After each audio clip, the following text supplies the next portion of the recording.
Hello, my name is Kevin Nguyen, and today I'm going to be presenting on the topic of data engineering using my experience as an intern at Chipotle Mexican Grill.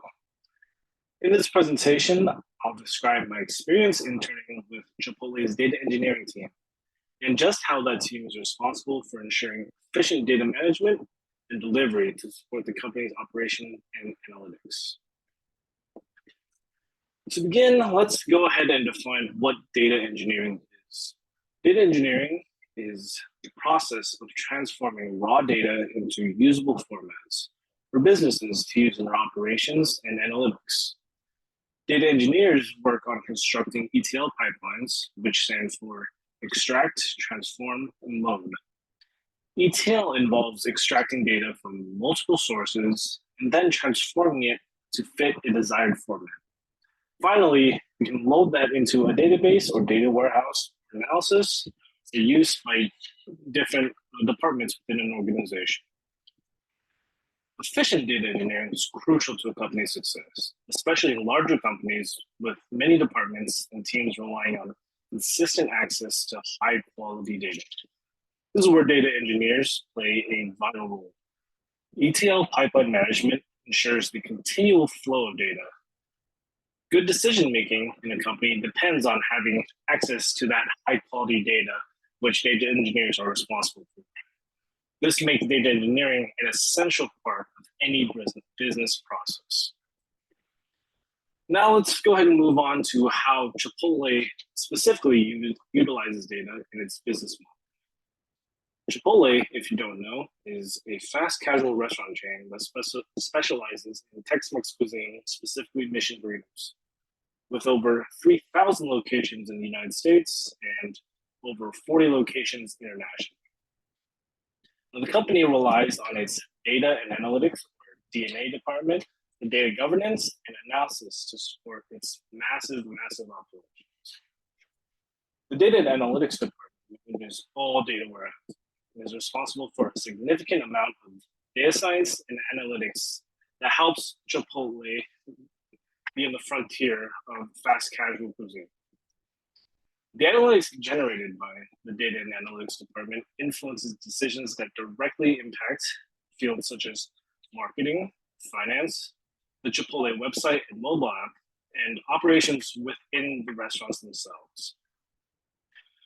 The DNA department oversees point of sale, in other words, transaction data, employee data, financial data, and then consumer data from both internal sources that they collect themselves and external vendors that Chipotle often works with. Moving on, data engineers utilize various tools to ensure that ETL pipelines are maintained and correctly distribute data to their intended destinations. Traditionally, many companies like Chipotle have used a SQL server like Microsoft SQL Server to manage their relational databases. Data engineers can interface with SQL servers through an integrated development environment, or IDE, much like Microsoft Visual Studio. Now, this on the left side here of the slide is what we call traditional data warehousing. But recently, what we've seen is many companies, like Chipotle, for instance, have opted to go for a cloud warehousing option, which leads us to tools like Microsoft Azure and Snowflake. Azure is a cloud computing platform that provides services that span computing, analytics, storage, and network. In addition to relational database services, Azure Data Lakes can handle unstructured data in raw or unprocessed formats, usually binary large objects, which are also called blobs.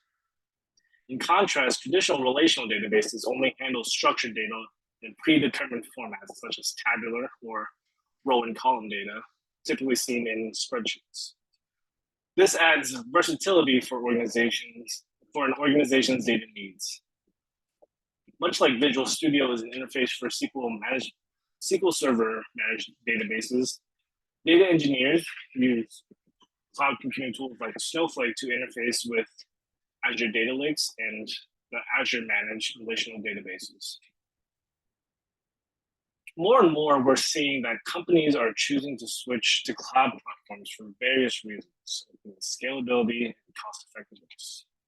Chipotle's transition to the cloud falls in line with broader industry trends.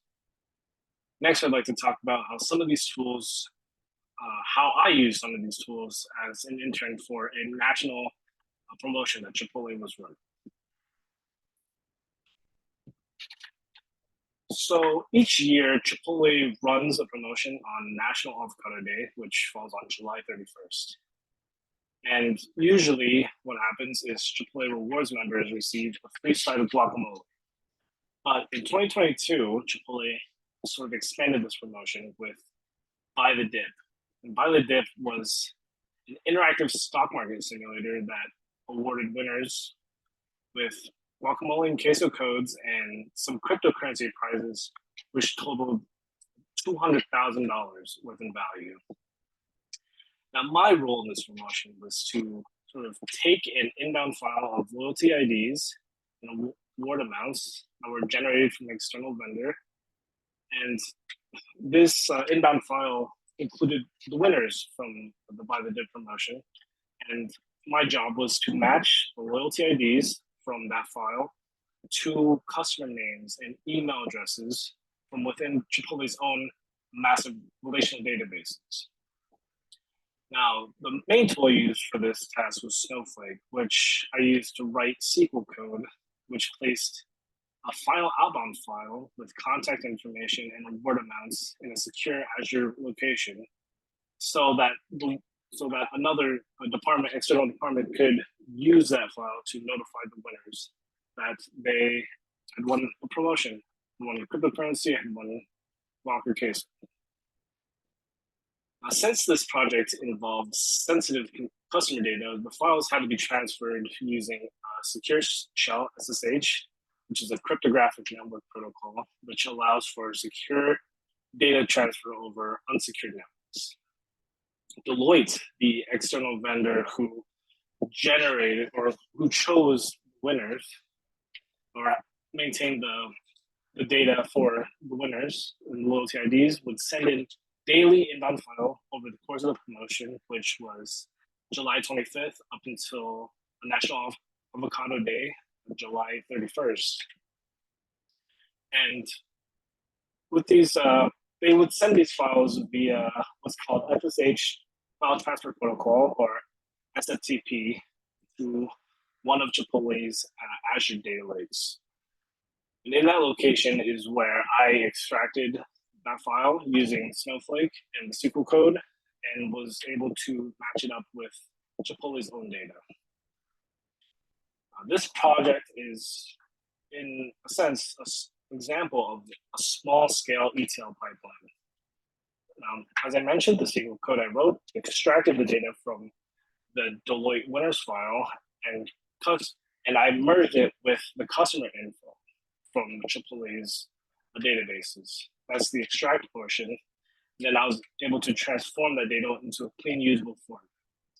Now, usually relational databases are very well managed, but oftentimes you get problems like just trailing spaces within a name, for instance, or just improperly formatted data, which I had to manage, which I was able to manage using the Snowflake SQL code. Finally, once I was able to extract and transform the relevant data, my code was able to load that data into a location that was used by another side of the business, another external vendor, which used what work I did to notify those winners.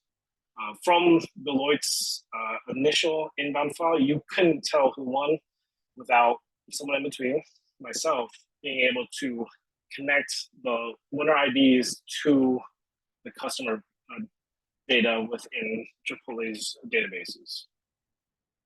Now, with Snowflake's cloud compute resources, the entire script that I wrote could run on a test file of over 200,000 hypothetical winners in under 12 seconds, and the promotion went off without a hitch. In conclusion, data engineering is a critical part of business operations. And the example of Chipotle's data and analytics department shows just how companies utilize that data to make decisions that directly impact various aspects of the business.